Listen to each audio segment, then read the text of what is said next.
بسم الله الرحمن الرحيم والصلاة والسلام على أشرف المرسلين. Assalamu alaikum wa rahmatullahi wa barakatuh. Chers étudiants, nous continuons donc nos cours à distance. Aujourd'hui, il s'agit du premier G du cours Initiation à la recherche destiné aux étudiants du semestre 4, groupe 3 et 4. Alors, avant d'entrer en la matière, une remarque est de mise. Donc, comme pour ce qui est du module Initiation à la linguistique, ce cours aurait dû être dispensé aussi en première année de licence et non en fin de deuxième année. En effet, les élèves que vous étiez, donc l'élève fraîchement promu au rang d'étudiant, entame sa vie de chercheur aussitôt avoir entamé son cursus universitaire. Les éclaircissements à ce sujet seront présentés dans ce qui suivra. Pour ce qui est des objectifs généraux, il s'agira de permettre à l'apprenant de s'impliquer foncièrement, profondément dans son statut de chercheur, dès ses premiers pas dans ce nouvel environnement, dans cet endroit idoine à la construction du savoir qu'est l'université, et d'entrer par là même, et ça est très important, d'un bon pied dans la société du troisième millénaire, celle de l'information et du savoir.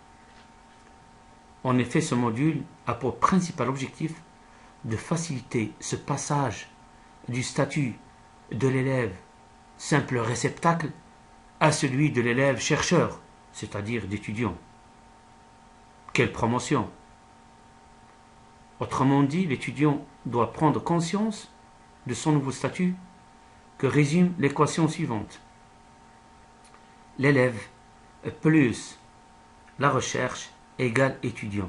Un étudiant, c'est tout simplement un élève qui a appris à devenir chercheur et à mener des recherches. Pour ce qui est des objectifs spécifiques, nous souhaiterions aider les étudiants dans leur apprentissage des techniques propres à la recherche d'informations, en vue de développer leur autonomie. L'autonomie, c'est un mot magique, c'est un leitmotiv dans votre vie de chercheur. Donc, quant à la réception de l'information, le tri en temps réel des informations, eu égard au grand flux que permettent les techniques d'information et de communication. Aujourd'hui, l'information est disponible en quantité industrielle.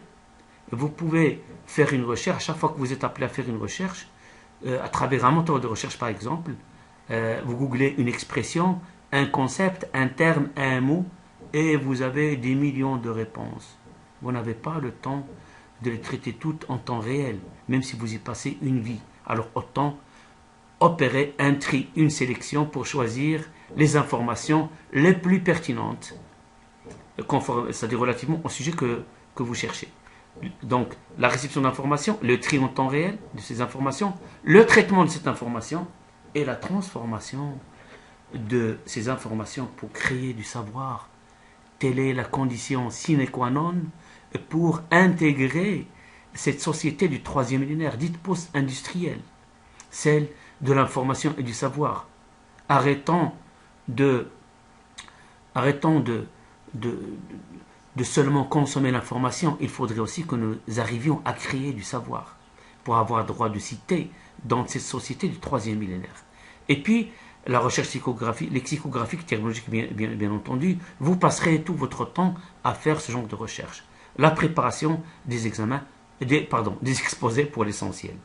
Et puis bien entendu, au bout de la troisième année de licence, du moins pour ce qui restera encore du système LMD, en attendant ce que va donner le bachelor, la réalisation du projet, vous êtes appelé à réaliser un projet de fin d'études. Ce n'est pas une chose anodine. Le PFE, c'est vraiment votre carte de visite. L'étudiant a beau avoir de très bonnes notes, d'excellentes notes, cela ne suffira jamais s'il n'arrive pas à réaliser un bon projet de fin d'études. Parce que c'est là vraiment sa carte de visite. C'est là où ça va se refléter, sa manière de penser, sa méthodologie, sa manière de rédiger, de synthétiser, de présenter les choses, toute sa personnalité. Et c'est une pièce maîtresse qu'on vous demandera à chaque fois que vous essaierez d'entreprendre des études supérieures, genre master doctorat, ou bien même intégrer le marché du travail. Le PFE est une pièce maîtresse. Alors, nous essaierons de vous préparer, de préparer les jeunes chercheurs que vous êtes à mener à bien terme vos projets de fin d'études, ceci en faisant une bonne revue de la littérature relativement à un domaine, à un sujet, en prenant les approches plurilingues. Et comment les approches plurilingues n'est pas chercheur celui qui fait appel à une seule langue savante pour faire des recherches. Il faut le faire en plusieurs langues. En établissant une bibliographie en parfaite conformité avec un sujet de recherche que vous aurez choisi avec votre directeur, votre directrice de recherche. En rédigeant leur mémoire de licence, et puis en soutenant, en arrivant à soutenir vos PFE devant un jury spécialisé en la matière.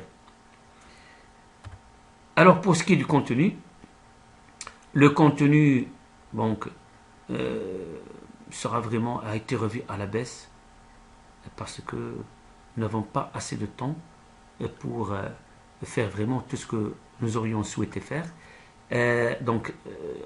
Nous allons expliquer brièvement que nous l'avons déjà fait en classe avant cette crise, la crise du coronavirus. Alors, le statut, nous allons essayer de montrer comment se fait ce passage du statut d'élève à celui d'étudiant. Les problèmes rencontrés par les nouveaux étudiants, relativement au vocabulaire général ou spécifique. Quand je dis terme, donc c'est spécifique. Le mot, c'est la langue générale. Le terme, c'est un peu la langue spécialisée. Déroulement ou bien le technolecte. Déroulement des cours. Alors, nous verrons que une fois arrivé à l'université, il n'y a plus de dictée à faire, mais tout se fera autour d'une interaction entre apprenants et professeurs, entre les étudiants et leurs professeurs, et puis une communication multimodale, multipolaire, et puis de la tutelle à l'autonomie. Les éléments fondamentaux de la recherche: comment construire une problématique en la contextualisant, souligner les objectifs de recherche généraux et spécifiques, poser les questions de recherche les plus pertinentes, conformément à votre problématique, et puis émettre les hypothèses adéquates. Telle est l'ossature que devrait respecter tout chercheur qui voudrait se conformer donc aux exigences de la recherche scientifique. Puis les techniques de rédaction et d'auto-évaluation. Nous allons passer en revue un peu voir comment recueillir les données, construire un bon corpus, analyser ce corpus et puis rédiger l'analyse, rédiger la synthèse. Et puis l'étape finale, c'est arriver à co-évaluer, s'auto-évaluer, préparer l'exposé final de la prestation de soutenance et puis enfin être évalué par un jury de soutenance. Une bibliographie non exhaustive, vous aurez largement le temps donc de la revoir. Et puis, à la barakatillah, nous allons entamer le premier point. Là, ce ne sont vraiment que des rappels puisque nous avons vu tout cela en classe. Là, vraiment, pour que vous arriviez à vous retrouver. Et donc, j'ai essayé donc de vous redonner tout ça de manière très succincte pour que nous puissions aller plus de l'avant de manière étape par étape, step by step, pour vraiment arriver avec un output qui soit satisfaisant pour tout le monde. Alors notre point de départ, c'est un problème de taille.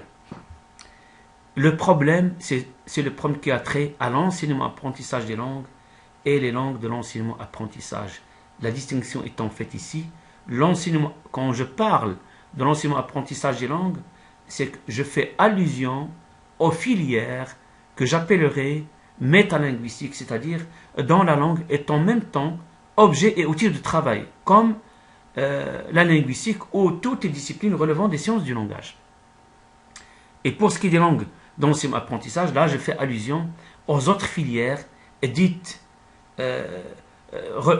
relevant des sciences exactes ou dures, comme les mathématiques, la chimie, l'informatique, et la biologie, la géologie, et j'en passe. du fait que, ici, ce qui est visé, ce n'est pas la langue. La langue est certes un outil, ce n'est qu'un outil, mais ce qui est visé, c'est la maîtrise de concepts relativement au champ du disciplinaire que je viens donc de spécifier. Là, il s'agit des disciplines non métalinguistiques.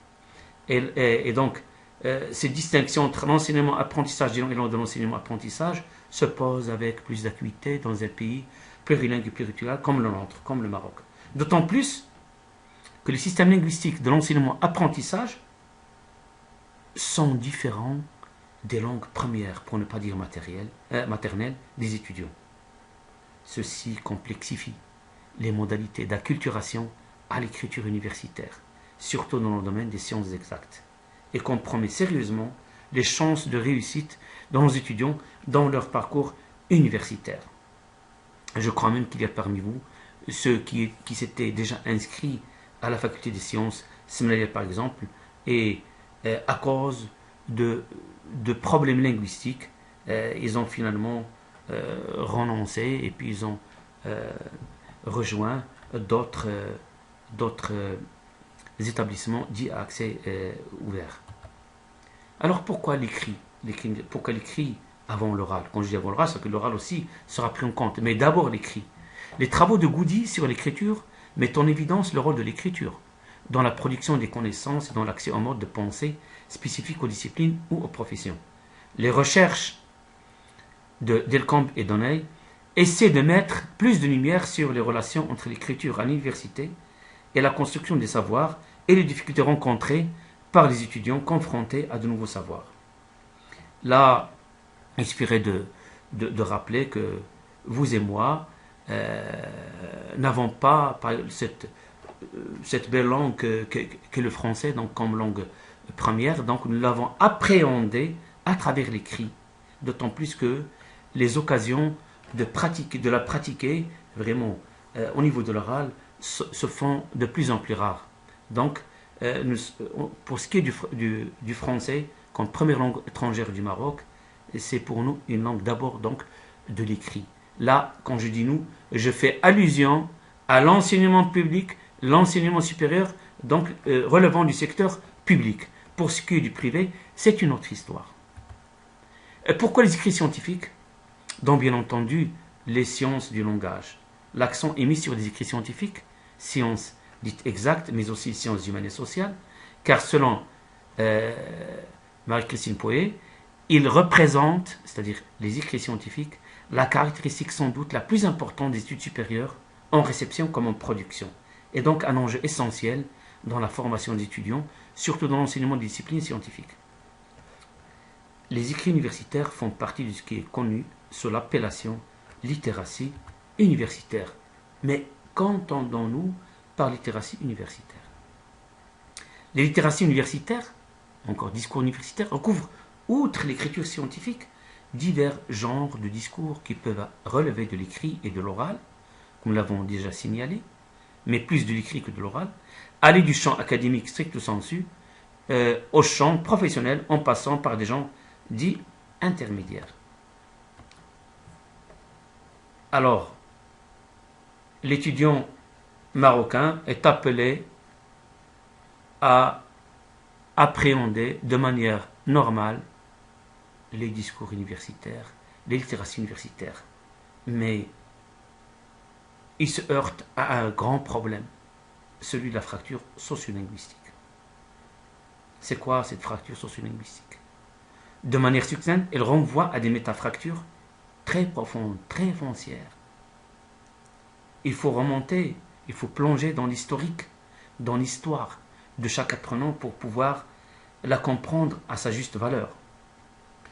Donc, ces métafractures a commencé par le hiatus, cette rupture, cette discontinuité entre les langues de socialisation des enfants, les langues premières et véhiculaires. Ce sont les systèmes ou les idiomes de leur socialisation dans leurs foyers familiaux. Et là, je fais allusion à la Mazir et ou à la Darija. Et celles de leur scolarisation, ce sont des langues non maternelles, l'arabe standard et le français. Bien entendu, non maternelle, ça ne veut pas dire que que l'arabe standard et le français ont le même statut. L'arabe standard a un statut à part, chose à laquelle je vais revenir très, très prochainement. Ensuite, surviennent d'autres fractures. Et oui, l'arabisation qu'on incrimine à tort, c'est une arabisation en fin de compte qui a été exclusive, fragmentaire, parce qu'elle a concerné seulement le primaire, le collège et le lycée, c'est-à-dire le cycle préuniversitaire. Et on se demande toujours pourquoi on n'a pas voulu continuer au niveau du supérieur.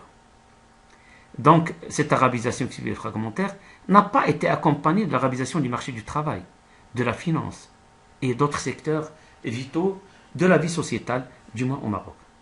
Ces inégalités langagières ne font qu'accentuer le sentiment d'insécurité sociolinguistique chez nos apprenants, élèves, étudiants, et puis d'autres types d'apprenants, comme ceux de la formation professionnelle, par exemple. Conséquence, nous soulignons d'emblée, à la suite de plusieurs chercheurs, que l'une des causes essentielles de l'échec scolaire et universitaire est l'impossibilité d'adaptation de nos étudiants, c'est-à-dire de nos futurs chercheurs, aux littératies et discours universitaires. C'est-à-dire que nos étudiants entament d'un mauvais pied le domaine de la recherche. À quoi renvoient ces littératies et discours universitaires?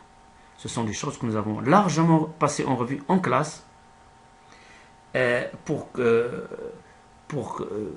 gagner en efficacité et en efficience, et pour que nous puissions continuer de manière normale et puis étape par étape, step by step. Il vous revient donc de nous en rappeler l'essentiel. C'est bien avec l'analyse de vos réponses que nous allons entamer la suite de ce cours. À ce sujet, donc je saisis cette occasion pour remercier les autorités académiques dans notre université, surtout ceux de la faculté des lettres et des sciences humaines de Marrakech, pour les efforts qu'ils ne cessent de déployer. Nous sommes cloîtrés chez nous, mais eux, ils sont là, ils sont là presque 24 heures sur 24 pour qu'il y ait une continuité de ce service public qui est l'enseignement supérieur. C'est grâce à leurs efforts c'est-à-dire que nous sommes en train donc de continuer donc ces cours et cette formation. Je leur demanderai de faire en sorte qu'il y ait que nous puissions donc interagir soit de manière synchrone ou asynchrone. Donc merci à tous, qu'Allah protège toute l'humanité et au plaisir de nous retrouver très très prochainement. Merci beaucoup.